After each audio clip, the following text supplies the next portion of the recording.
Hi guys. I just want to just getting started here just before I suppose I kick into this, and I just have probably a few questions for you. I can see that there's probably 9 of you there online, 8 or 9 of you online. So I just want to just make sure that a few things are working. You can see that's actually a live chat in the side of the YouTube panel here, and I just want to just ask you a question through this number of questions. I suppose first, can everyone hear me? First question. Right, so let me just ask that question there. So I'm just going to send that through there. Maybe you can just type back there if you can hear me okay. I'll just give that a moment or two just to make sure that this is transmitting the audio. Okay, I'll just give it a moment. And Megan, hi Megan. So you can hear me fine. That's brilliant. Okay, so I now know that the audio is definitely transmitting. Second question is that when I look at the screen here, my screen is inverted. So I suppose my question is this: can you see the screen? Okay, is the screen fine? So can you see the screen? And I suppose maybe I should write something on the paper here. I could just going to actually write down hello. Okay. So the question now for me is, when you read hello, does it read correctly? Okay. So can you see the screen? And does hello read correctly? I'll just give that a second now, just see can I get a response on that.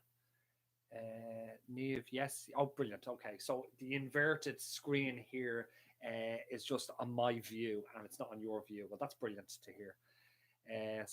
Hi Neve, hi Megan, hi Joanna. I have about 9 people here now. It's just 2 o'clock, so maybe what I should do is I should just get started here. I suppose the next session that I will have, I'll probably do something, sort of a dual display in relation to, I'll use YouTube for the, hi Viola, I'll use YouTube for the live feed, and I might suggest that we could also use Teams if people actually wanted to ring in, okay, and they actually wanted to ask their questions. One of the, I suppose, the downsides of actually using you, there's not really a system that sort of well, I haven't got a system here on at home that integrates all of this into one place. So one of the downsides is that YouTube has live chat, but sometimes live chat is a bit slow in relation to trying to take questions and so on. So I suppose my question to you should be here is, should I get started? Should I get started? I'll just type that in there. Should I get started? The plan was to have a look at the mock in-class multiple choice exam that Jer sent around. I had got a couple of questions from students in relation to questions on that exam, but maybe what I'll do is, I suppose this is my question to you now, is should I just start this question by question and just try to go through this and try to put a little bit of clarity on actually what's required? So that's a question for you guys. If you are happy for me to start the process, well then I'll start the process. Okay. So let me just get rid of this hello sheet. And maybe what I'll do is I'll get started now. Okay. So what Jared's done is he's given you, I've got a copy of it here. So he's given you a CA assignment. It's a mock in-class multiple choice exam. What looks like the date for this, so I'm not too sure what way he's going to run this. But it seems like it's on Wednesday, the 1st of April from 3 p.m. to 4:15 p.m. Percentage of total marks, it's worth 50% of your total marks. And there's 1 mark per question. And there's I suppose there's 30 questions on this particular assessment. And what you have to do is you have to answer all 30 questions. And it seems to be, there's a lot of questions on here in relation to some of the basic stuffs like scales of measurement and so on. But maybe what I'll do is I'll just flip the page, yeah, and I'll just start going through each one of these questions and see can we actually figure out what's going on here. So question 1 is, and I have to keep an eye on the chat there as well. It's just in case, yeah, okay. So Joanna, question by question, that's what I'll do. Yeah. So question 1 is Ophelia, Irma, Harvey, and Katie. Or Katia are the names of 4 hurricanes during the 2017 season.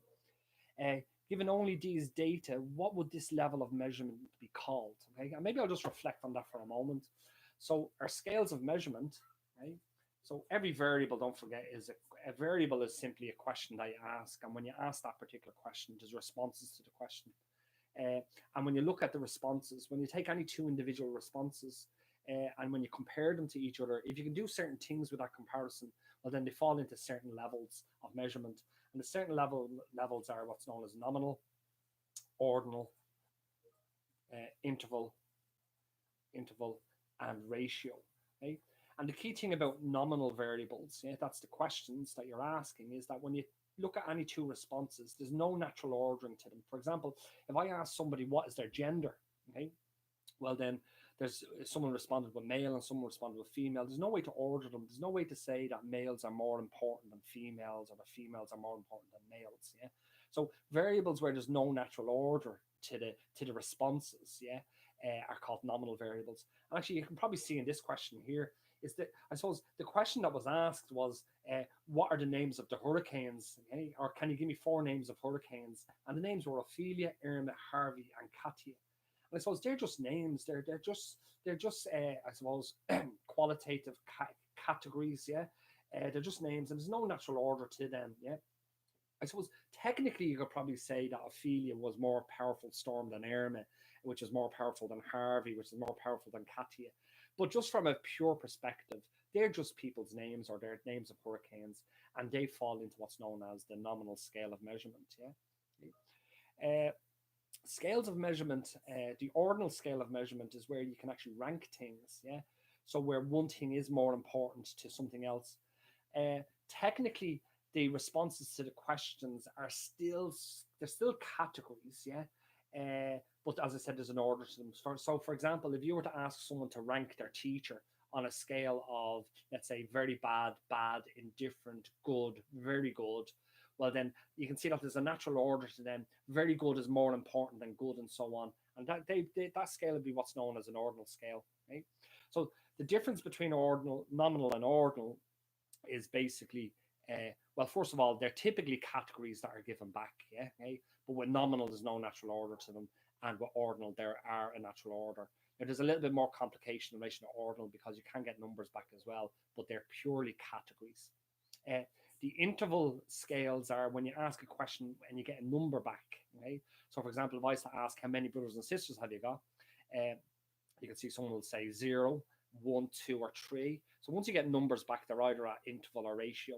And the best way to differentiate between interval and ratio is ask yourself the question, if someone responded with a 0, does 0 actually mean the absence of the condition?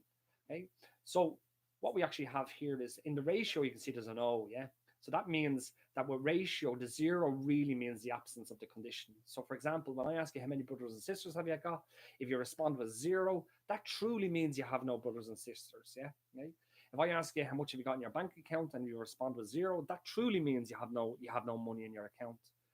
As opposed to another, let's say, variable where the response is numerical. So if I was to ask you the temperature that water freezes at, you might say 0 degrees Celsius. But does 0 really mean the absence of temperature?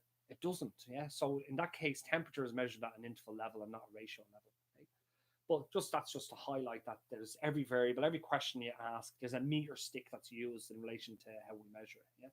So to get back to this question 1, you can see that the 4 hurricanes have names: Ophelia, Irma, Harvey, and Katia. And names are nominal. Like the way, what's the name of the type of car that you're driving? You're either driving a Mercedes, you're driving a Ford, you're driving a Toyota. They're just names. There's no way to order them yet naturally. Okay? So they're all nominal. Okay, so hopefully that explains that. So in relation to the first question, I'd be saying it is a nominal variable. The second question here says, the following are a set of waiting times for a sample of calls to a customer service helpline. Okay? So you can see that basically what we asked was, we asked 1, 2, 3, 4, 5, 6, 7, 8, 9, 10, 11, 12. We asked 13 people, effectively, the question. And the question was, how long did you have to wait when you phoned up Aircom or when you phoned up Tree to get to an actual customer service helpline? The first person said 3 minutes, 7 minutes, 13.5 minutes, 40 minutes. The fifth person said 16 minutes, and so on. Okay? But the question that's being asked here is, what is the range for this set of scores? Yeah, so what is the range of this particular data set? And the range is a measure of dispersion, okay? And the range is basically the distance between the largest observation. So it's the largest observation minus the smallest, okay? And that tells us the maximum distance between people, yeah, or their responses. And you can see in this situation here, if I'm not mistaken, the largest observation seems to be 32. Okay? Actually, these seem to be ordered, brilliant. So the largest is 32, and the smallest is 3. So in this case, the range is 29. Okay? So what we're saying is there's 29 units between the person that gave the smallest response and the person that gave the largest response. Okay? And that's a measure of dispersion. Yeah, it's one particular measure of dispersion. Okay? So in this case, the range is 29. So I'd be going with B. Okay? Now, if I'm going too fast, just tell me there in the chat. Just tell me to slow down a little bit. Okay? I just have to check something here for a moment, guys. Just 1 second. Oh, that's just another meeting there I got invited to. I'll just ignore that. Okay. So question 3. So the order of these questions now aren't really following the order that the material was presented to you in the class, yeah, okay, or in your lectures. So they're a little bit mixed up. So I'm going to be jumping from some, let's say, foundational topics, yeah, into things that are a little bit more complicated as I'm going through these questions. But let's have a look at the next question here. So this is question 3, and it says the average sum of squares, yeah, the sum of squares divided by the number of participants is commonly called, okay? And we've got a number of options here, okay? At the range, the mean absolute deviation, the variance, or the standard deviation. So let's actually just look at that for a moment. So the sum of squares, yeah, okay, is typically the distance between an observation, okay, and the respective mean. So if this is a sample, it's a sample statistic, it's the square distance between each observation and the sample mean squared. And we do that for all observations, okay? So we sum that up. So this is the sum of squared distances, yeah, okay? But what we're going to calculate is the average of them. So what we're really going to do is we're going to divide by how many observations we have, yeah, okay? And actually, technically, I'm dividing, because I'm using a sample, it's n minus 1, but it's still an average I'm calculating. And actually, this formula here is the formula for, this is what we call the variance.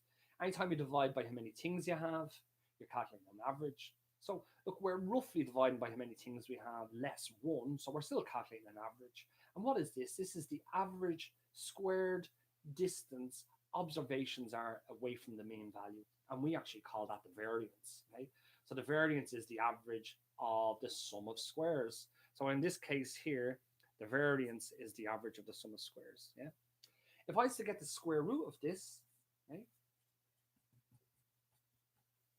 over n minus 1, I'm dealing with the sample in this case. Okay? In this case, the square root gets rid of the square from a linguistic perspective. Yeah, so the square root cancels with the square. So now I can sort of ignore the square root and I can ignore the square. And now what I have inside, yeah, is I'm dividing by how many things I have, and it's a distance. Okay, so now this is the average distance observations are.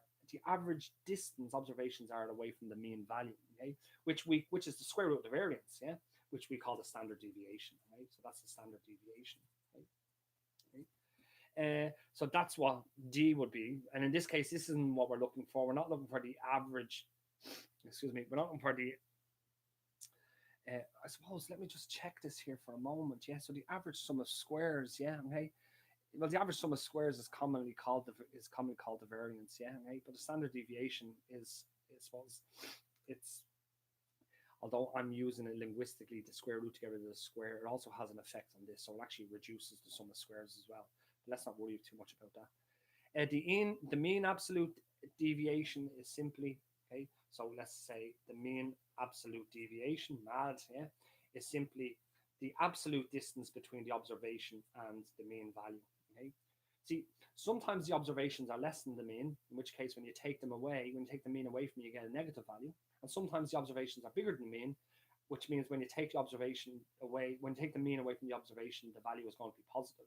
So what the absolute value does is it throws away the sign. So if we were to do this for all observations, well then what we're getting here is the absolute distance, yeah? Sum of absolute distances that observations are away from the mean. but we divide by how many there are, yeah, which gives us a mean of it, which is called MAD, or the mean absolute deviation, which is what B is. And A is the range. Well, the range is what we discussed in the previous question. But in relation to this question, question 3, the average of the sum of squares, just as it says, is, well, there's the sum of squares. We're dividing by how many things we have, so we're calculating an average. And this formula is the formula for the variance. Yeah, so that question is in relation to questions. The answer to question 3 would be part C. So guys, hopefully that helped you there with that. So I'm just going to move on. Is that okay to move on? I'm just going to move on here. I'm now looking at question 4. I'll just get rid of this page here now. Okay. So I have been asked to just go through this question by question. So look at question 4 now. And question 4 is temperature in degrees Celsius an example of what kind of data? Okay. Once again, actually, let me grab this back. Okay. Once again, what we have here is, okay, so if you ask a person, I always like to go back to what the variables represent. So if you were to ask a person what's their favorite temperature, yeah, okay, now most people wouldn't say, probably wouldn't say 0 degrees Celsius, yeah, or -2 degrees Celsius, but who knows, yeah. But temperature in degrees Celsius is an example of what kind of data, okay?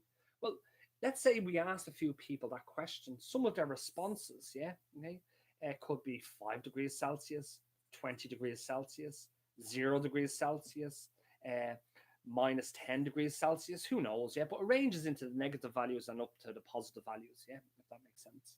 So the key thing here is that the responses are numerical, okay? Also, we can add them together, okay, to give us a total degrees Celsius. We can calculate the distance between them. The distance between this person and this person is 15 degrees Celsius. So that makes sense. So these are real numbers that we can work with, okay? But the question we really need to ask ourselves is, does 0, if someone responded with a 0 on this scale, does it mean the absence of the condition? And as I said earlier on, 0 degrees Celsius doesn't mean that there's no temperature, okay? So in this case here, it's not a ratio scaled measure, because ratio with the O in it means that it has a real 0, and it must be an interval scaled measure. Okay? So in this case here, I'm going for interval. Okay? Is everybody okay there with that question number 4, and the rationale behind why temperature is actually measured on an interval scale and not a ratio scale? Okay? So let me maybe just refresh on that for one more moment. Okay? When you ask a question, you're measuring a variable, you get responses to it. In this case, it's temperature. So if I ask the question, what's your favorite temperature? I could get responses. And a valid response would be 0 degrees Celsius, because it is a temperature. Okay? So now if I focus in on that value, yeah, when someone responded with the 0, and if I ask, does 0 degrees Celsius really mean that there's no temperature? Well, in this case, it doesn't, yeah? Okay? It doesn't mean the absence of temperature. So in which case, we're dealing with an interval variable. If 0 did mean the absence of the condition, well, you see ratio has the O in it. Okay? The O is like the 0. Okay? So this is the absence, okay? Whereas this has no absence, yeah, okay, of the condition that's being measured. Okay? So let's just get that here. So Dean, hi Dean. So if it was €0, would it be ratio? And that's a great example of actually a variable that's measured on a ratio scale. So for example, if we ask the question, how much money have you got in your bank account? Some people might say €100, some might say €10,000. Somebody might say minus €200 because they've overdrawn, yeah? And someone might say €0. So Dean, as you suggested there, in that case, if someone did respond with €0, it really means they have got no money, if that makes sense. So it's the absence of money. So in that situation, which is a classic example of something that's measured on the ratio scale, because the 0 is really it means that it's a real 0. So hopefully that helps you out there. Yeah, Dean, that's correct. That's a good question and a good example. Yeah, in relation to something that's at the ratio level. Just moving on here, we have in question 5, an owner of a car dealership is interested in what car model is sold most frequently in order to maintain adequate stock levels. Sorry, guys, you'll probably hear my dog as well in the background there. Yeah, letting off a little bark. Anytime someone goes by the window or the door downstairs, yeah, he lets off. Sometimes he goes a bit crazy. Yeah, but look, sure, that's we'll just have to deal with that. So apologies. So let's get back to question 5. An owner of a car dealership is interested in what car model is sold most frequently in order to maintain adequate stock levels. Which measure of central tendency is this car dealership owner really interested in? Well, he's interested in the model that's sold most. So most frequency. Most, mo means the mode, yeah, okay? So actually the modal response is the response that's most frequent, yeah, okay? So in this situation, the answer to that question is the mode, yeah, okay? Okay, so hopefully that answers that. So when it comes to the things that are most frequent, we're talking about modal responses, the most frequent responses. So in this case, he's looking at the most frequent model of car. So the proper scale of measure or measure of central tendency is the mode. And the question is also asking us for a measure of central tendency. So the median, the mean, and the mode are all measures of central tendency, but the standard deviation is a measure of dispersion. So we'd exclude the standard deviation straight away. So then we're left with the mean, the median, and the mode. Well, the mode, as I said, is the most frequent. The median is the middle, M and the I for the middle, yeah. And the mean is the typical average, although there is many different ways to measure a mean value. Right? So in question 5, we're dealing with the answer is the mode. Yeah. Question 6. Okay, I have to sort of let's go into the back of my mind in relation to my Excel skills here. Yeah, you have a data set in Excel containing a nominal variable, okay, which you want to put in tabular format. What set of steps should you follow? I don't know here yet, to be honest with you. What do you want to put it into tabular format? Okay, you have a nominal variable. So in which case it's a nominal variable, yeah. So there's no natural order to them, yeah. So the histogram is out, yeah, because a histogram has a natural order to them, yeah. Okay. I'd say probably what you'd go for is maybe just a column chart, yeah. That would be yeah. It wouldn't be a pivot table, yeah. It would be a column chart. And none of the above. So I'd be going with a column chart. To be honest with you, here, I suppose I probably should just really leave that question 6 to yourselves and to go into Excel and just have a mess around with some of them things to see what happens. But I suppose the important thing here is that the variable is at the nominal level of measurement. Okay, and if you think about, for example, okay, if I asked people, let's say their gender, okay. I might get something like, some people said male, some people said female. Now, obviously, gender is a complicated question nowadays because there's many different. I'll just put down other here, okay? Because maybe people want to respond with some other gender, and the frequency is, let's say 5, let's say 10, and let's say 2 people responded with other, which gives us a total of 17 responses. I could do a bar chart for this, okay? I could put male here at 5, I could put female at here at 10, and I could put other at 2. So this is male, female, other. But there's nothing to stop me from doing it the other way around, okay? Putting female here, male here, and other here. So there's many different ways that we can permute this from a bar chart perspective, which is the point I'm trying to make. A histogram is ordered, yeah? So in a histogram, the values go from the smallest here through to the largest. So there has to be a natural order associated with them. So histograms are only used for question 6 is A. Okay, so thanks, Joanna. Okay, so question 6 is A, is a pivot table. Yeah. Okay. Okay, so it's a pivot table. Yeah. Okay. Which you want to put in tabular format. Okay, well, there you go. So the actual answer, the answer is A here. So if it's A, well, then I better stop talking about that question. So I'm looking at column charts here rather than histograms. I suppose a column chart might work as well in this case. But let me not spend any more time on that. You obviously know more about that than I do in relation to Excel. So let me just maybe move on to the next question then. So what we have here is the following are the ages of participants who participated in a market research study. So once again, this variable that's being measured, the question that was being asked is, what's your age? Yeah, okay, 56, 26, and so on. And what we're being asked here is to calculate what is the median age. So in relation to calculating the median, okay, from raw data, okay, so this is raw data, it's not in tabular format. The first thing we need to do is we need to order the data. Okay, so we need to order the data from smallest to largest, or largest to smallest. So let me just actually order this data here. So you can see the smallest value seems to be 18. Okay? The next smallest value seems to be, if I'm not mistaken, okay, seems to be 26. Okay? And there's another 26 over here. Okay? Then the next smallest value is 27. There's two 27s. Okay? The next smallest value then seems to be, if I'm not mistaken, seems to be 41. Right? The next smallest value then seems to be 35. Okay? The next smallest value then seems to be 36. Okay?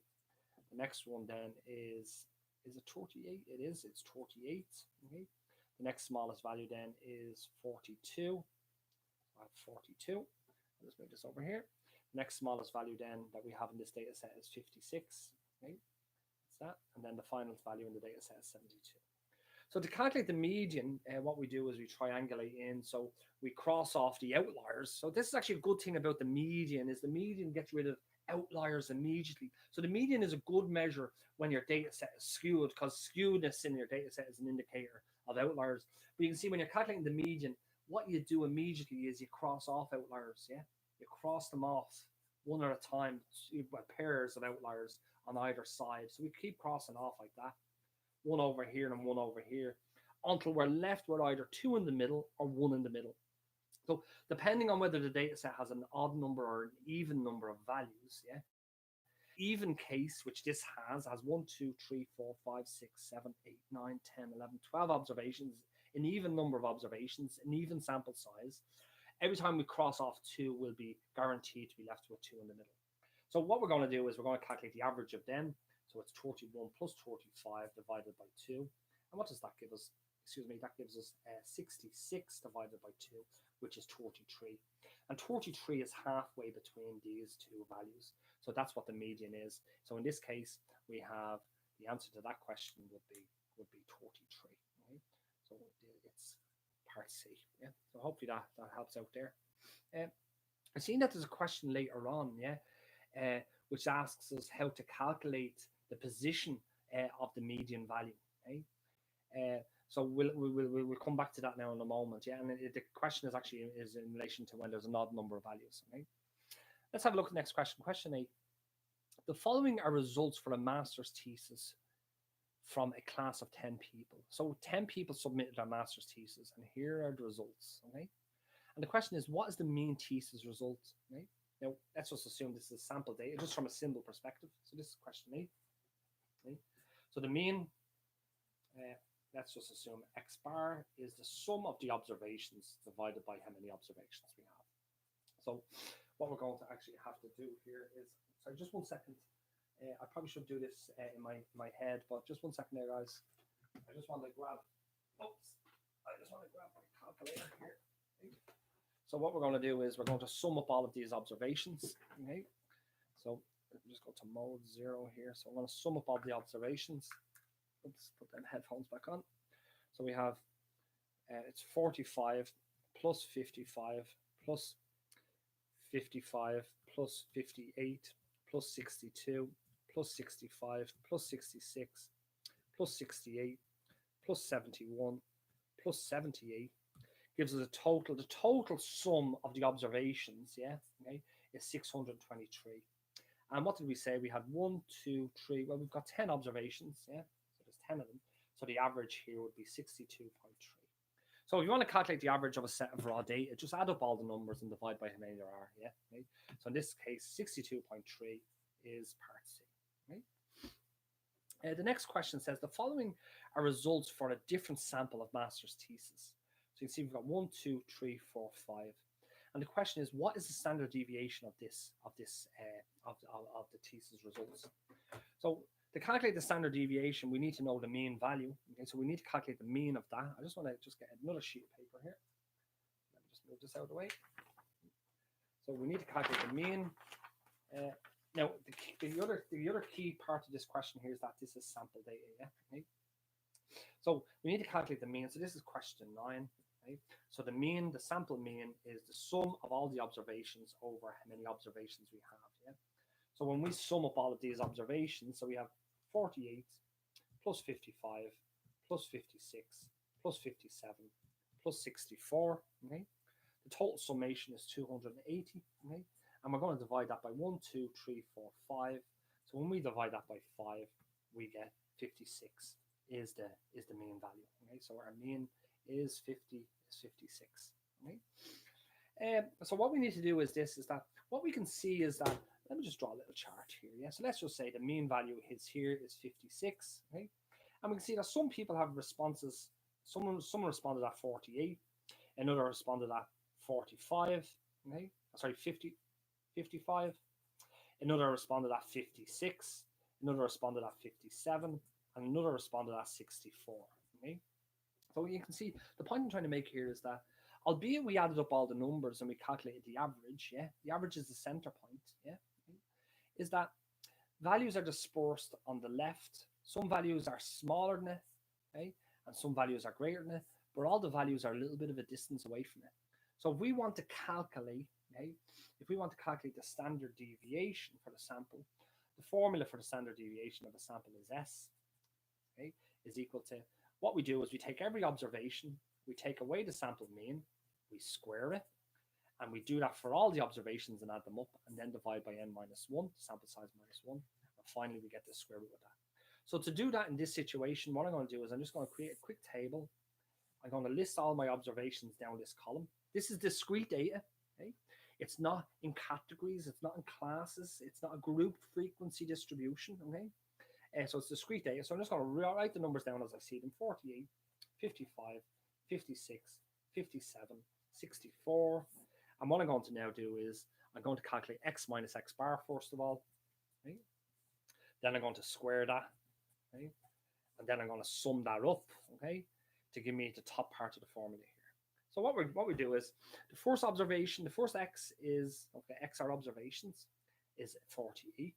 And what I'm going to do is I'm going to take away 56. So 48 minus 56 gives us minus 8. The next one is 55.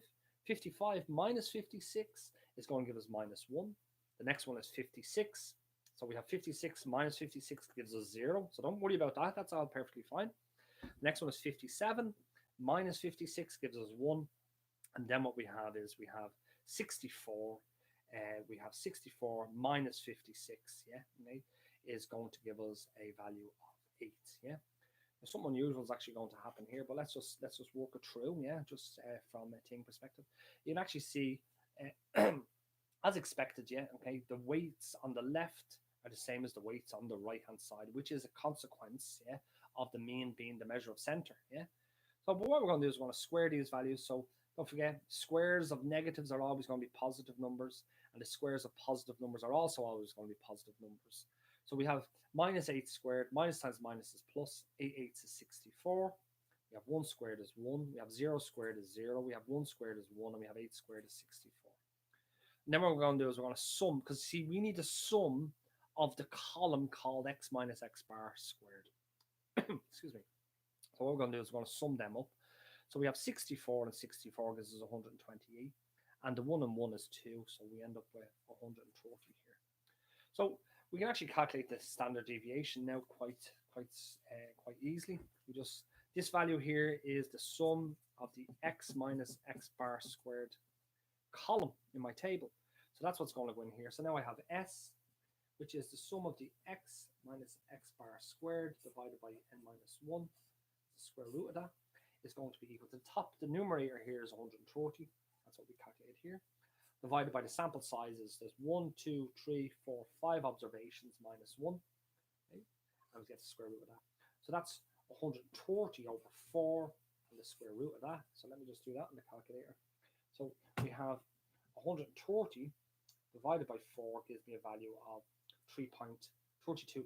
So we get the square root of 32.5. The square root of 32.5 gives us a value of approximately 5.7. Okay? So what we're saying here is this, is that the average of this data set is 56, but on average people are 5.7 values, okay? Scores, percentage values below or above the average. So our answer is 5.7, which is part B here. Sorry, I just have a question there. Why do we have to take away 1 from 5? Yeah, interesting question. And not to maybe, okay, if it's a quite complicated question, to be honest with you. It's so strange why it's so. In the population case, we have population and sample. Okay, so when we calculate the variance, yeah, let's say in the population case, we have a formula. It's how far the observations are away from the population mean squared divided by how many observations there are, and sum of those. Right, that's the variance. Yeah. And when we calculate it in the sample case, it's how far the observations are away from the sample mean squared all over n minus 1. So naturally, the natural thing in the population is we calculate the average squared distance observations are away from the real mean value of the population. Okay? Now, I'm not giving you the answer to this here. I can direct you to a mathematical proof that I actually have got up on YouTube. Yeah, okay?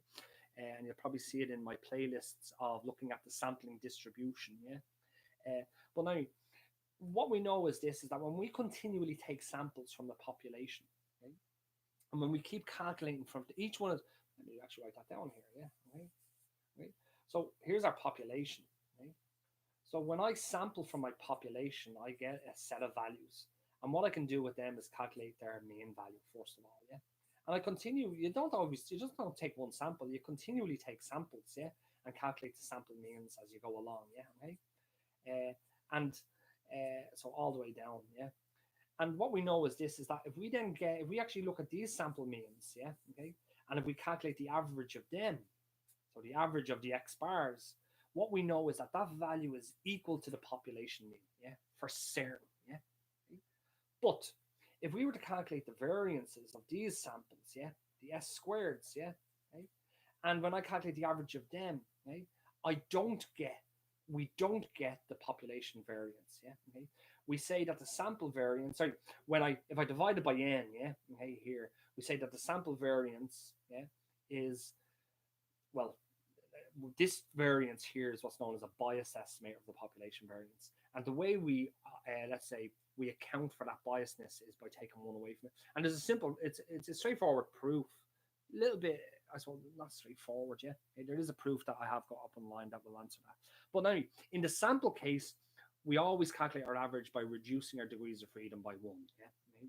Whereas in the population case, we calculate the average because we're dealing with all of our values. So, Viola, sorry for that. I know it's a bit of a convoluted answer, yeah. It's a very straightforward question that you've asked. Why do we have to take away 1 from 5, yeah? Okay? In other words, n minus 1 in the sample case. It's a very straightforward question the way you've posed that there. Mathematically, the question is actually quite a complicated question, yeah, okay? And I do have on my playlists, yeah, I have a set playlist on the sampling distribution, yeah, which is this distribution of samples that you're taking from population. I do go through that mathematically, why it ends up as that, why the sample variance is an unbiased estimator of the population variance. Okay, so I'll direct you to that. It's probably a little bit beyond the scope. It is well beyond the scope of what we're doing here, yeah. And probably on a master's master's program in statistics, you'd probably cover it, yeah. Okay, so but the point being here is question 9. The answer here is part B, 5.7. Okay. Is everybody okay so far? I have 22 people there. Some of you are pretty quiet, but maybe I'll just check in with you. So maybe you can all just type a Y if everything is good. If you have a specific question, don't be afraid to answer, to shout the question out there, yeah, or type the question in the live chat. Is everybody keeping up so far?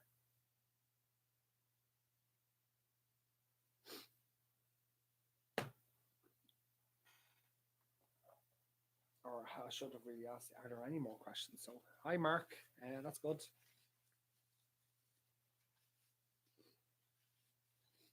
Okay. So, unless someone, hi Zoe, Tanya, hi, Hi, James. Brilliant. Right, so let me just maybe continue then. Right, so question 9 is what we've done there. So I'm on to question 10 now. Yeah. So this question says the standard deviation of a sample of 100 participants in a research study equals 25. Yeah. So let's just keep that in mind. So the sample standard deviation, that's important. Right? We have a symbol for that. Right? It's S, and it's equal to 25. Right? And the question is, the variance of the sample must equal. Yeah. Well, the variance is S squared. Yeah. So the variance must be the square of that. Okay. So it's 25 squared. Okay. So what we do is we just get 25 and we square that. Okay. Which gives us 625. So S squared is 625. Because this is the standard deviation. Right? This is the variance. So anytime you calculate the variance, if you get the square root of it, you end up with the standard deviation. So if you're given the standard deviation, to reverse that process, you'd square it to get back to the variance, yeah, which is a natural thing in our formulas, yeah. So you can actually see that the answer here to this question is option C. Okay? Just moving along there. If there's any detailed questions required on that, maybe just give us a shout. It comes from the formula, yeah. Don't forget that S squared, the variance is the sum of the x's minus the x bar squared all over n minus 1, where that's the variance, whereas the standard deviation, yeah, is S, which would be the square. Well, how do I get S from S squared? I get the square root. So it's actually what we have here. It's the square root of that. So if I have this and I want to go back here, I should square. If I have this and I want to go down here, I should get the square root. Okay? Hopefully that's helpful. The next question here is, if you collect data from all of the items or people about which you want to reach conclusions, which of the following have you collected data from? Well, it's not random. I suppose you could have collected them randomly and still collected all the observations, yeah, okay? But it's not random. It's not sample. We've actually collected the population data here, if that makes sense. So in this case here, it's straightforward. We've actually collected all of the items of the people. So what we've actually captured is the population. Okay? Part B is if we took a random selection, yeah, okay? It's not frequency distribution. Don't forget, frequency distribution is simply a table, yeah, okay? That has frequencies in it and has, well, either classes or observations down here, yeah, okay? So, yeah, and we're told, so it's not frequency distribution. This is a straightforward question. When you capture everything that you're interested in, you're dealing with the population. Question 12. An example of a qualitative variable is, right? So a qualitative variable, yeah, is one where the response to the question is typically not numerical. But more importantly, it's not that it's just not numerical, because it could be not numerical, yeah. But in general, if the response is numerical, if the response is numerical, but we can't add them together and subtract them and so on, yeah, it's not a quantitative variable. So a qualitative variable would be, well, look at this, the number of children in a family. If I ask someone, how many children are in your family? The response is going to be a number, okay? And you can add them together. So this is numbers, so that's definitely not qualitative. The weight of a person, how heavy are you? Well, in kilograms, people, that's a number, so that's not qualitative. The name of a political party, well, that's not numerical, if that makes sense. So Fianna Fáil, Fine Gael, Sinn Féin, Labour, the Independents, and so on, yeah, okay? Or the whatever the coalition is, the Solidarity, the Social Solidarity Coalition, yeah, okay? So in this case, we have the name of a political party is qualitative, yeah, okay? Miles between oil changes, yeah. Well, how far did you have to travel before you had to do a mile change? That's a number, yeah, okay? And you can add them together as well. So moving on. Which of the following is not an example of discrete data? Okay? Now, discrete data is where the answers to the questions are always going to be whole numbers, yeah? Okay? So if you think about it, the number of households with a broadband internet connection. Well, you can't have half a household with a broadband internet connection, yeah, unless you're up on the second floor and you just don't get the reception, yeah. But let's just keep this simple here, yeah. So that's actually the number of households where broadband connection is a number, yeah. Okay, it's a whole number, so that's discrete data. Okay, the number of employees reporting in sick. You don't have half an employee reporting in sick, yeah, or a third of an employee. You always have a whole number of employees reporting in sick, yeah. The number of kilometers between Dublin and Cork, yeah. Well, someone could travel 6.5 kilometers. So there you go. You have a portion. You could have a portion of a whole number in there, yeah. And then the final thing is the number of students in NCI. And once again, the number of students in NCI are all whole numbers, yeah. Okay? So they're discrete. They're discrete values. But the one that's not discrete, an example of a not discrete value would be the number of kilometers, which is a continuous value, if that makes sense. Yeah? Because you can go to 6.2, 6.35 kilometers, 6.457, 8 kilometers, and so on. It has a continuity associated with it. Just moving on now to question 14. We have, for a relative frequency distribution, relative frequency is computed as, right? So let's just actually have a look at this really quickly. So a frequency distribution, okay, and I'm just going to assume that's discrete. So we asked people a question, yeah, which was how many brothers and sisters did you have? And responses were, some people said 0, some people said 1, 2, 3, and 4. Okay, and then we had how many people responded with those values: 5, 10, 15, 10, 5. Gives us a total of what we got here. We have 10, 20, 30, 40. We have 45 in total. Yeah. So what this is a discrete frequency distribution. Yeah, because the classes are discrete values down here. The frequencies represent how many people responded. So there was 45 people asked the question. Yeah. So what's a relative frequency distribution is that where we take the total number of responses and we ask ourselves, what are they as a fractional amount of the total? So every time you deal with a fraction, 1 over 2, 3 over 7, yeah, 12 over 4, yeah. These are all, although we call them fractions, yeah, okay, these are all relative quantities.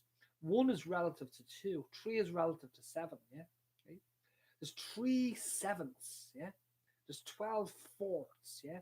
So the 12 is in magnitude relative to some other number here. So actually, when we always dealt with fractions, yeah, okay, we've really been dealing with relative frequencies, yeah, if that makes sense, yeah. So the relative frequencies are really the fractional amounts relative to the total, yeah. So it's 5 over 45, 10 over 45, 15 over 45, 10 over 45, 5 over 45. And we convert them to decimals by doing the division, yeah. So for a relative frequency distribution, relative frequency is computed as, yeah, well, you can see what I've done. It's the frequency divided by the total, yeah. So there you go. The class frequency divided by the total frequency, right, is what the relative frequencies are. So hopefully that helped out there, guys. And then finally we have question 15. Is a group of 100 students was surveyed about their interest in a new international studies program. Interest was measured in terms of high, medium, or low. In the study, 20 students responded high interest, 50 students responded medium interest, and 30 students responded with low interest. So if you think about it here, this question here has a frequency distribution. So maybe I'll just get another blank page.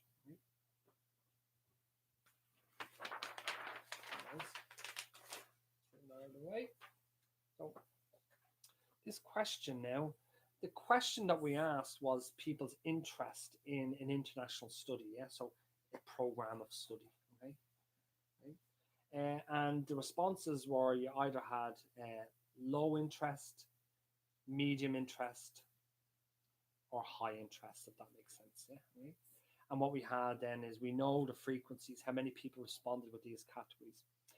20 responded with high, okay? 50 responded with medium, and 30 responded with low interest. Okay, gives us a total, okay, of 100 people. Yeah. So the question here is, what is the relative frequency of students with low interest? And don't forget, I just said a moment ago, to calculate the relative frequencies, you calculate it's the class frequency divided by the total frequency. So the relative frequencies are simply 30 divided by 100, which is 0.3, 50 divided by 100, which is 0.5, and 20 divided by 100, which is 0.2. Okay? So in this case, it is what is the relative frequency of students with low interest? So low interest is 0.3, which is part D. Okay, so I think that covers that particular question here. Yeah, there are, I suppose there's 30 questions on this paper. Yeah, so I don't know whether I'm going to get through them all. Yeah, I'm 15 minutes into this now. Yeah, guys. Yeah, is everybody okay there? Yeah, is there any questions so far? Is everybody happy enough? I probably should have actually said as well when we first came online, yeah, is I hope everybody's well. You know, things are a little bit crazy, I suppose, around the world at the moment, yeah. But I hope everybody's doing well, and everybody and their family and all are all doing well and okay. And I hope everybody's, I'm sure you are, guys, yeah, it's how important the isolation, the social distancing, not the isolation, is to get on top of this, yeah. Enough said about that. Okay, is everybody good? Yeah, brilliant. Okay, thanks, Joanna. Yeah. Oh, hi, Caitlin. Okay, brilliant. So I'm just going to move along now, okay, and let's try to get through some, hopefully as many of these as possible, yeah. So question 16 now, okay, just looking at, refer to the following distribution of mortgage repayments, yeah, okay. So the monthly repayment. So actually the question now here that was asked, yeah, was what is your monthly mortgage repayments, yeah? Okay. 3 people said they're spending between 600 and 800 euros on their mortgage repayments. 7 between 800 and 1,000, 11 between 1,000 and 1,200, and so on. 40 people out of the total number of people, yeah, 40 people responded between 1,400 and 1,600. Actually, you can probably see, I think the important thing here as well is the total number of people that responded, yeah. And what we got, we have 10, I'm just doing these in tens first, maybe I'll actually do the units, yeah. So we have 4 and 9 is 13, plus the 4 gives us 17, plus the 2 gives us 19, 20, we have 30, so I'm going to put down 0, carry the 3, then I'm doing the 10s, we have 3, we have 5, we have 9, and we have 11, we have 12, so there's 120 people, yeah, who basically asked this question, yeah, what was their mortgage repayments, yeah. And you see, the way this is now is, previously we listed down the discrete values, yeah, okay, the discrete responses, yeah. Maybe I'll get that page back a moment ago, yeah, that we had, yeah.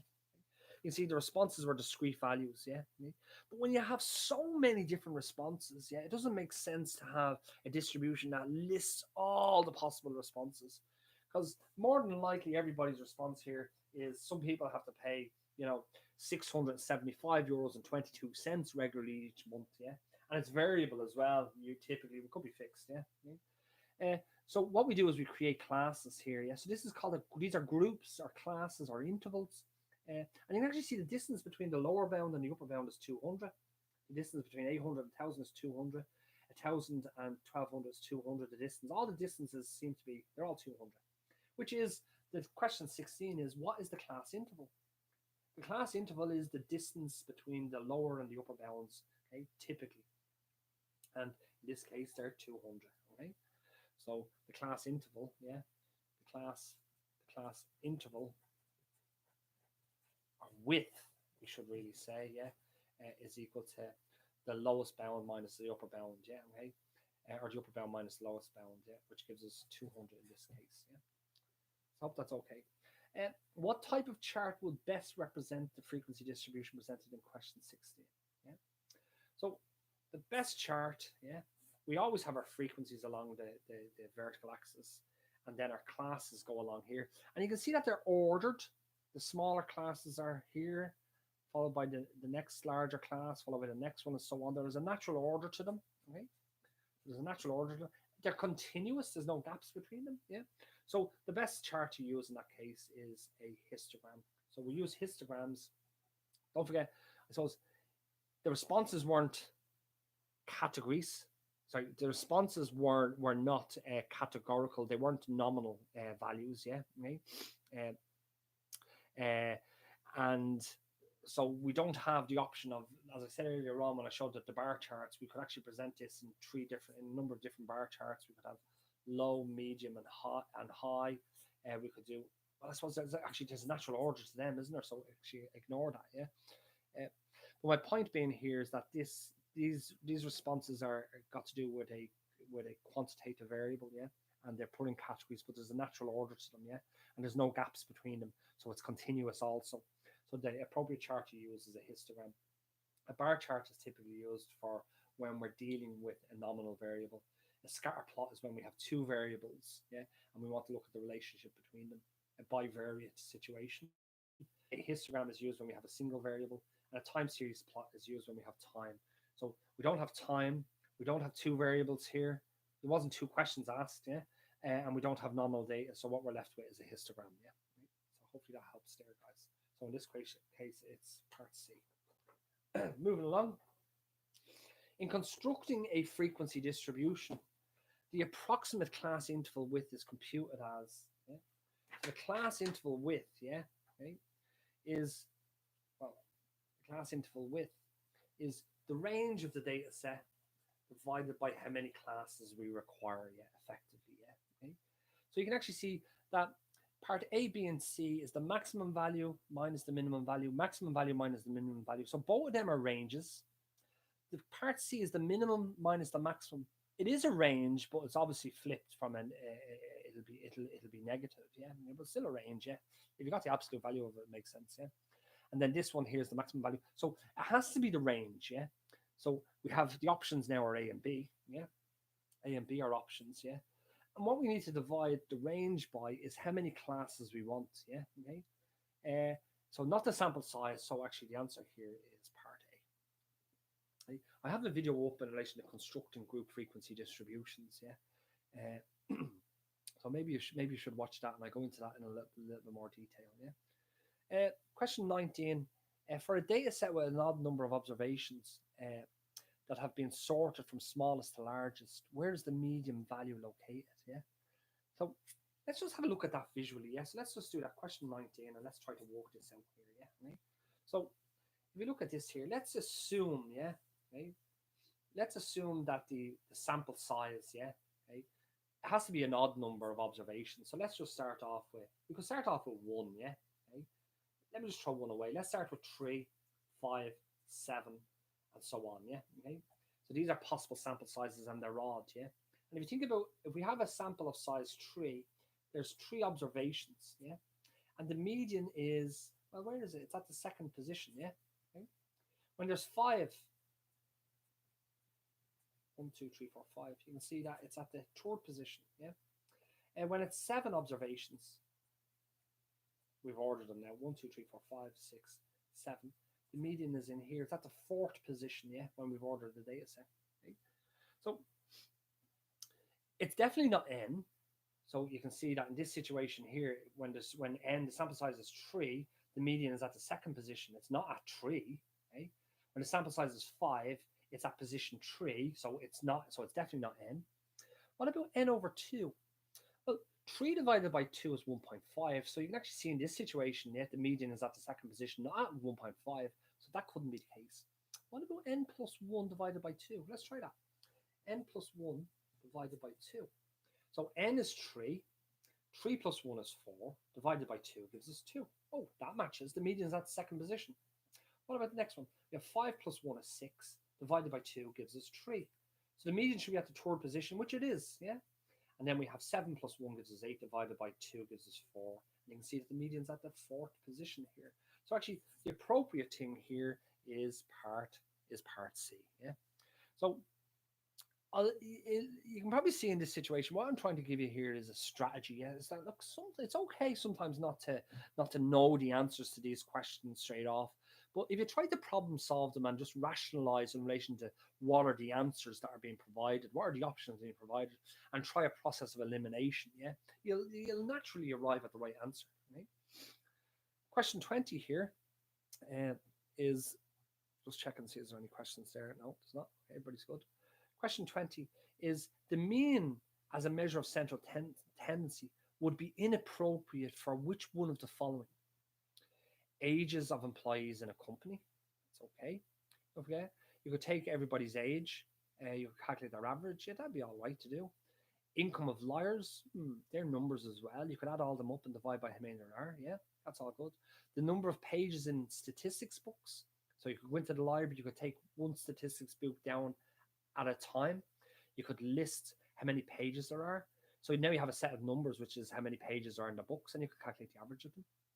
And then finally here, the marital status of college students in a particular university. So people are either single, married, divorced, cohabiting, yeah. So you can't add them things together, yeah, and divide by how many there is. So actually, the mean as a measure of central tendency would be inappropriate for when you're dealing with marital status. Yeah, you can't add them responses together, if that makes sense. Yeah. So hopefully that gets that.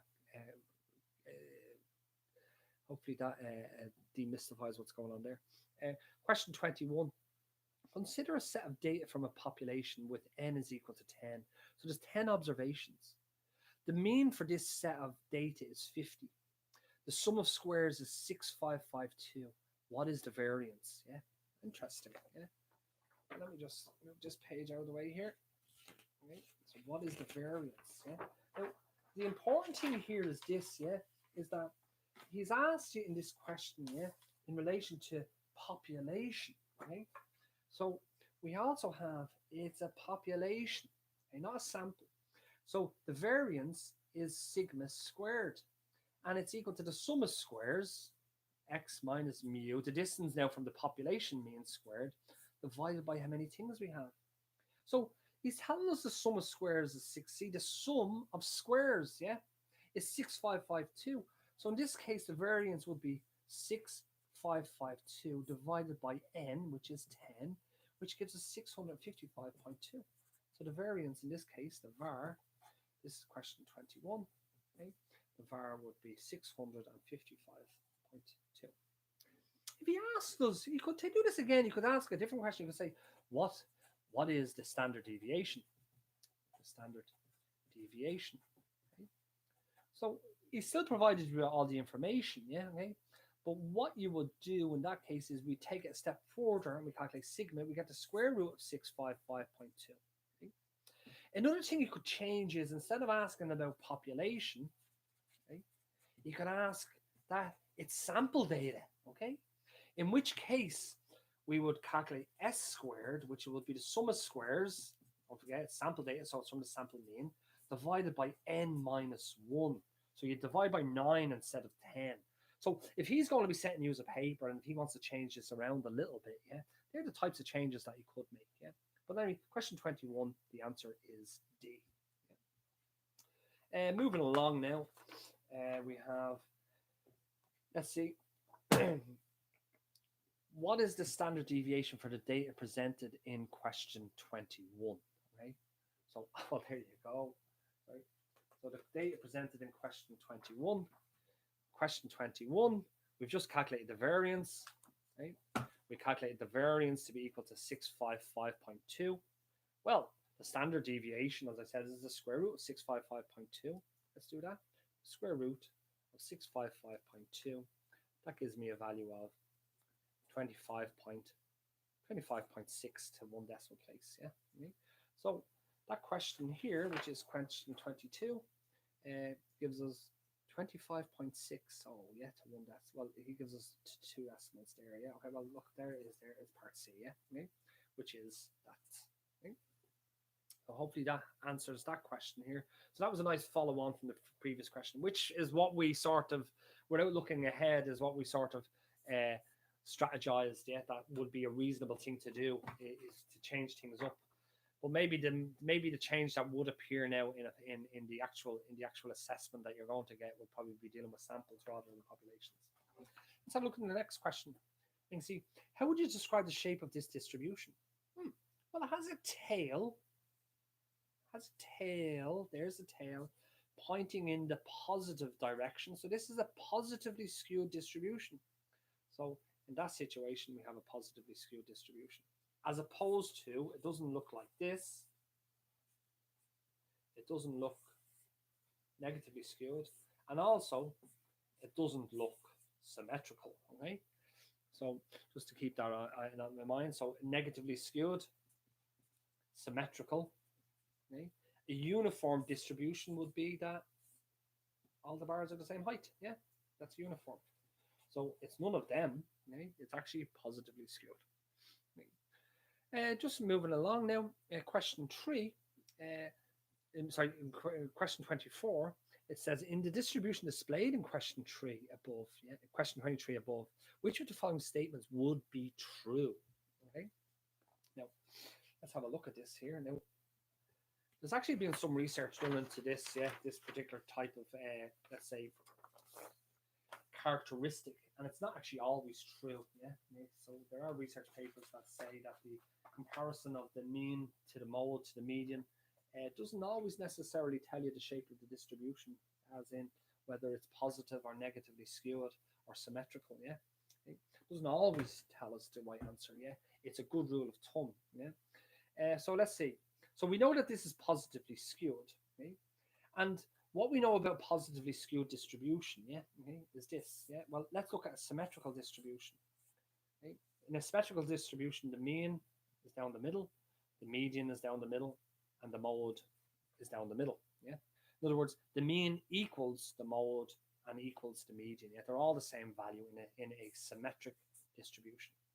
Now, in the situation where we have an outlier, so up here, see, the median has 50% of the data less than it and has 50% of the data greater than it. The mode is the most frequent, so it's going to be the tallest bar. That makes sense. But the mean is you add up all the data values, you add them all up and you divide by how many there are. So imagine we had an outlier. So imagine here that we have a value out here. It's a very big value being added on to a lot of small values. And the effect is that the distribution, is going to get skewed. Well, it's meant to be get skewed out there. And what happens is that the mean is pulled always in the direction of skewness. So when you make a comparison between the median, in a skewed distribution, the median is going to be less than the mean. And actually the mode as well is going to be less than the mean. That's probably a better way to actually compare these two things.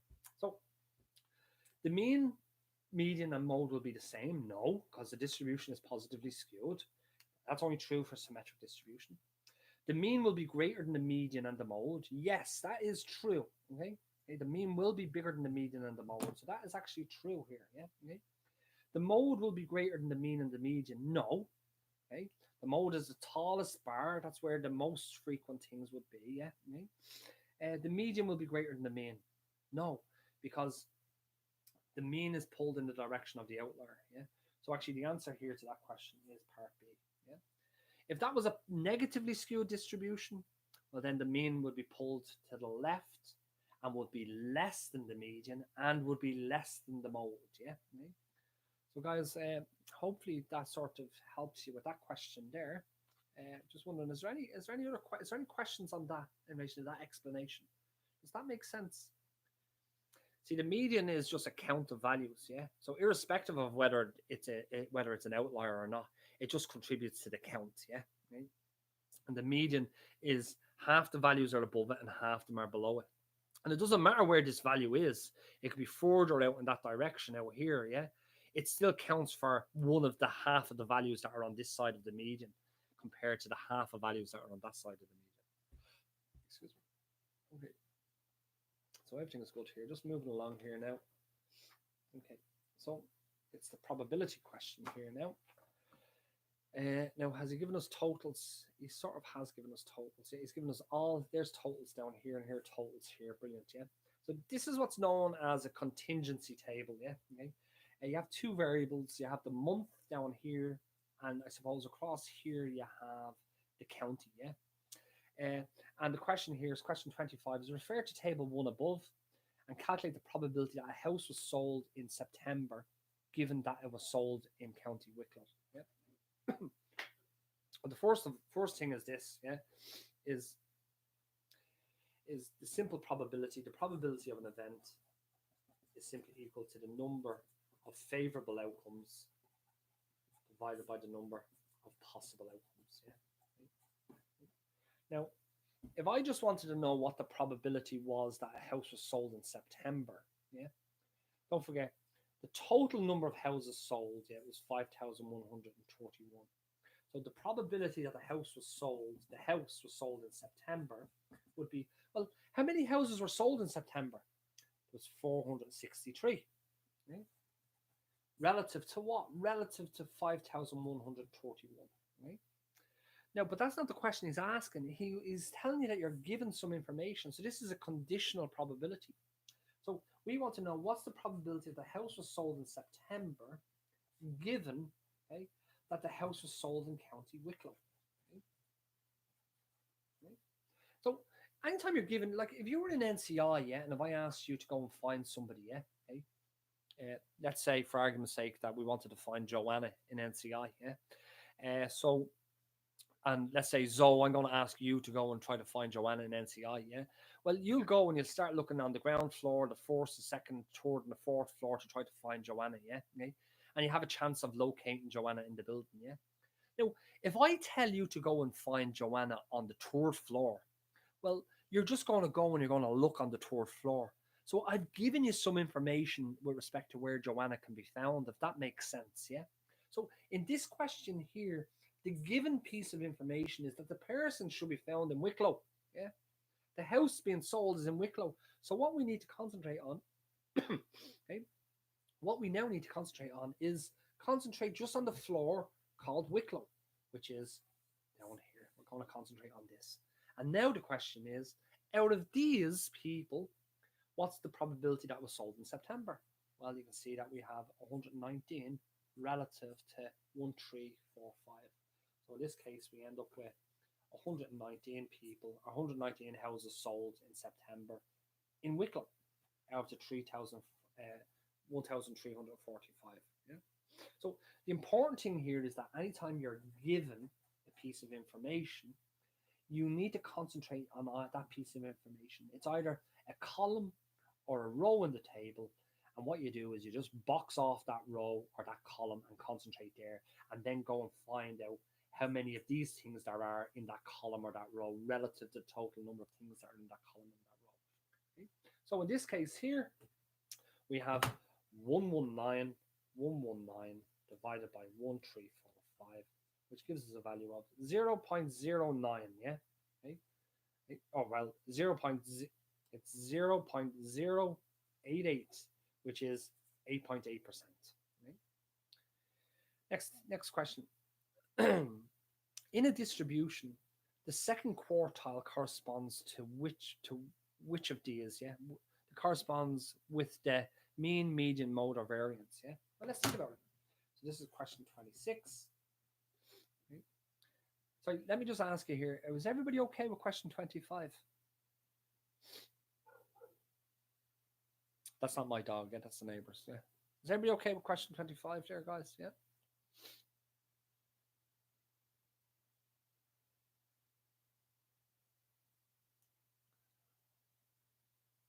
Okay, that's all good, right? So there's no questions in any at this stage, yeah. Okay. So I'm looking now at okay, brilliant, Joanna. Thanks, Viola. Thanks, James. So question 26. So we're dealing with quartiles, yeah. So if you think about it, if you have a data set, smallest values, largest values, yeah. Okay. We can split it in half, okay. Okay. We can split each half up into quarters. So this is the first, when I'm walking along in this direction, okay, I'm walking along, and what I've now done here, when I get to here, I've covered a quarter of the data set. So that's the first quartile. Yeah. Let's say that's Q1. And as I continue, this is Q2. The second quarter has been covered. Yeah. 2 quarters have been covered. And then when I continue, this is Q3. And then when I continue, I covered everything, which is the 4 quarters, total 4 quarters have been covered. And we know the median splits the data set up in half. So the median is actually down here, yeah? Because half the values will be over here and half the values will be over here. So actually the median is another name for the second quartile, yeah? So the second quartile is what's known as the median. Okay. Let's move along there now, guys, yeah? Instead of doing just continuing percentiles, yeah? Instead of breaking things up into quarters, yeah, Okay? Well, we could do deciles. Okay? So we have quartiles. Actually, just get rid of that paper.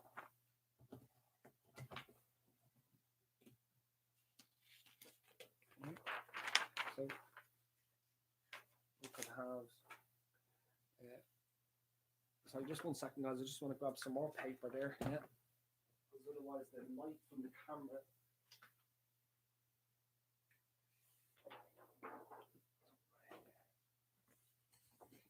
Otherwise, the light from the camera will glare out the video. Okay. So what we can do is we can, as I said, we can split a line up into smallest value, largest value. We can split a line up into quarters. Yeah. We could split a line up into, let's say, into tenths. Yeah. I meant to do tenths here. So 1, 2, 3, 4, 5, 6, 7, 8, 9, 10. Okay, here's the line here, actually, guys. Yeah. So, or we could split a line up into. So we could split it up into quarters, tenths. We could split it up into thirds as well if we wanted. Yeah. Okay. Or we could split a line up into 100. Yeah. Okay. 100 pieces. Yeah. Okay. So when we go to quarters, this is known as quartiles. When we go to split a line up into 10 sections, this is known as deciles. And when we split it up into 100, it's known as percentiles. Okay. So hopefully that's helpful there, guys, for you. Okay. So in this case here, percentiles divide a distribution into 100 equal parts. Yeah. Okay. To locate the percentile for a given observation in a data set, the data must be, well, it must be sorted, yeah, okay? and sorted and listed from minimum to maximum, because that's the whole point behind this, is that the smallest values and then the next smallers are all listed down, yeah. Okay, so there's a natural order to the data set. Displayed in a histogram, summarizing a frequency distribution. Well, we could summarize them in a frequency distribution as well, yeah, and calculate the percentile from that. Distributed symmetrically around the mean, not necessarily. The answer here, I think, that he's looking for is the data needs to be sorted and listed from the minimum to the maximum values. Yeah, okay? And then what we do is we triangulate. We triangulate in by actually, well, not triangulate in by, if you want to calculate the 56th percentile, okay, 56th percentile. Okay, well, you start walking in that direction until you cover 56 of those intervals. Yeah. Intervals, okay? And that will give you the 56th percentile. Well, see, what that means is that 56% of people are less than you. Okay? If I continue walking and if I want to find the 95th percentile, okay, well then I keep walking in that direction until 95 of them intervals, yeah, until I cover 95 of them intervals. And what does that mean? It means effectively, yeah, that I'll end up somewhere around here, yeah, and that 95% of people have a score less than me, yeah, or equal to me, yeah, if that makes sense. Question 29. A board of directors consists of 8 men and 4 women. A 4-member search committee is randomly chosen to recommend a new company president. What is the probability that all 4 members of the search committee will be women? Yeah. Okay. Let's think about this here. Yeah. Okay. So a board of directors consists of 8 men and 4 women. Yeah. So we have 8 men and we have 4 women, okay, which gives us a total. We have 12 people, yeah, okay, in total. So that's the total number of things that we have, and we have to select a 4-member committee. Yeah, a 4-member search committee is randomly chosen. Yeah, and what is the probability that all 4 members of the search committee will be women? Yeah, okay. Well, let's think about it. So here's our search committee. And I'm going to fill the first spot, yeah, and I want to know what's the probability, yeah, okay, what's the chances that the first person selected, yeah, will be a woman, okay. Well, how many women, as I said earlier on, the probability of an event is the number of favorable divided by the number of possible, okay. So the first person needs to be a woman, and the second person needs to be a woman, and the third person needs to be a woman, and the 4th person needs to be a woman, yeah? Okay? If that makes sense, yeah? So what's the possible probability that the first person is a woman? Well, there's 12 people. How many women are there? There's 4 of them. Yeah, so there's 4 chances out of 12. So you've got 4 chances out of 12. Yeah. Now, when I select the first woman, yeah, she can't be selected twice or 3 times or 4 times. Yeah, we need 4 individual people. Yeah. So now there's only 11 people left. Right? And also there's only 3 women left. Yeah. So the probability that the next person is a woman, yeah, which they need to be, well, there's only 3 women out of 11. Yeah. The next chance, the probability that the next person is a woman, well, there's only 2 women left to choose from, and there's only 10 people in total. So 2 chances out of 10. And then finally, the probability that the last person is a woman, you've got 1 chance out of 1 chance out of 9. Okay? But the important thing here is that the committee has to contain the first person needs to be a woman, and the next person, and the next person, and the next person, which is the multiplication rule. So we need to multiply all these things together, yeah? Which gives us, if you look at this, it's 12 times 11 times 10 times, it's 12 times 11 times 10 times 9. The denominator is going to be 11,880, and the numerator is 4 times 3 is 12 times 2 is 24 times 1 is 24. So you've got 24 chances in 11,880 possibles. Yeah. So let's actually do that again. Do the division. 24 divided by 11880 gives us a value of, you have 1 chance in 495. There you go. It's part D. 1 chance in 495. Yeah. Okay. To be honest with you guys, yeah, in relation to probability, I would recommend that you go to my probability playlist, yeah, okay, which deals with the addition rule and the multiplication rule, and also deals with the contingency table probabilities, yeah, okay? And have a look at that playlist, yeah, because there's a lot of different questions that we could ask from a probability perspective, and he only seems to have asked a couple of probability questions, yeah. And then this next question, which is the last question, question 30. We did actually quite well here, yeah. It's an hour and 22 minutes now. Didn't seem like an hour and 22 minutes for me here going through this, yeah. But sure, look, time flies when you're having fun, as you say. If this stuff can be considered fun, guys, yeah. So let's see. So now we're into question 30. So question 30 is there are 10 AAA batteries in a box, and 3 are defective. Okay, so you've got 10 batteries, okay? And 3 are defective. Okay?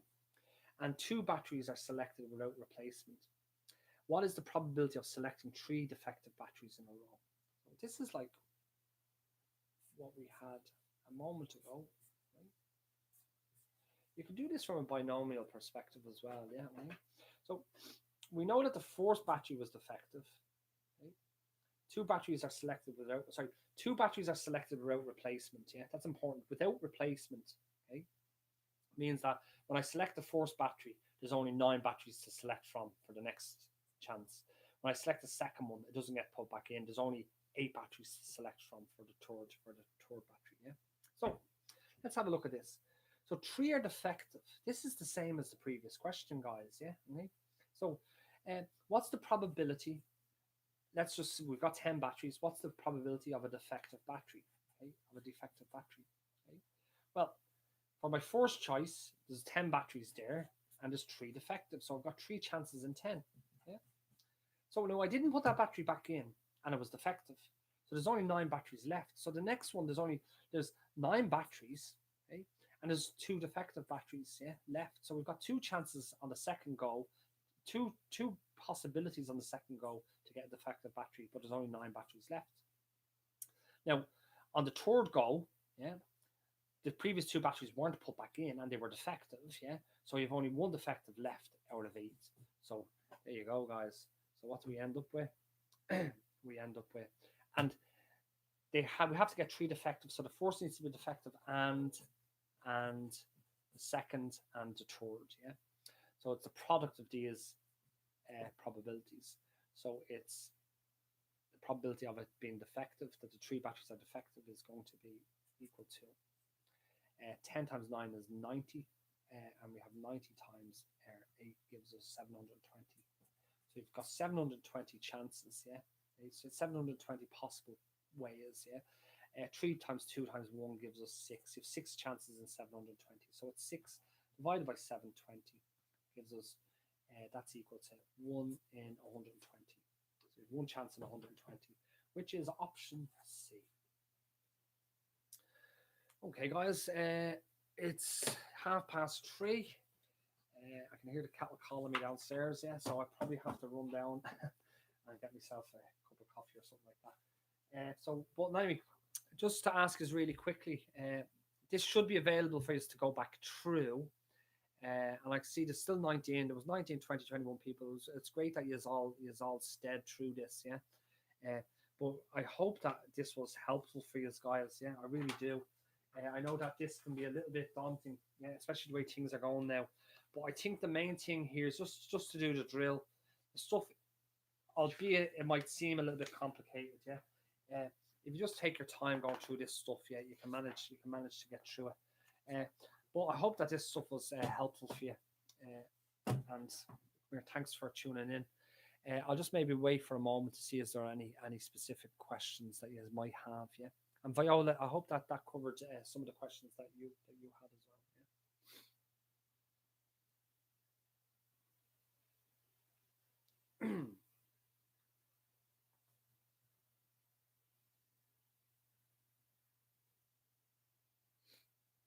Yeah. Okay, great stuff. Thanks, Viola. Thanks, Joanna. Thanks, James. Okay, guys.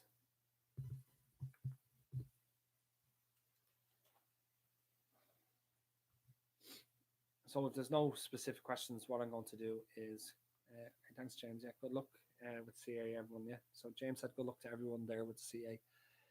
Thanks, Samir.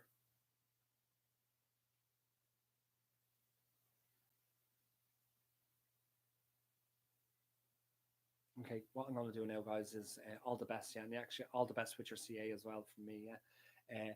And look, if you have any questions, will you go to the Teams page and maybe post some more questions there? I'm going to be available. I can do another one of these sessions as well at some stage, just to get the appropriate time is the only challenging piece for you, for me, that fits in with that's not working through your other lectures that will be online.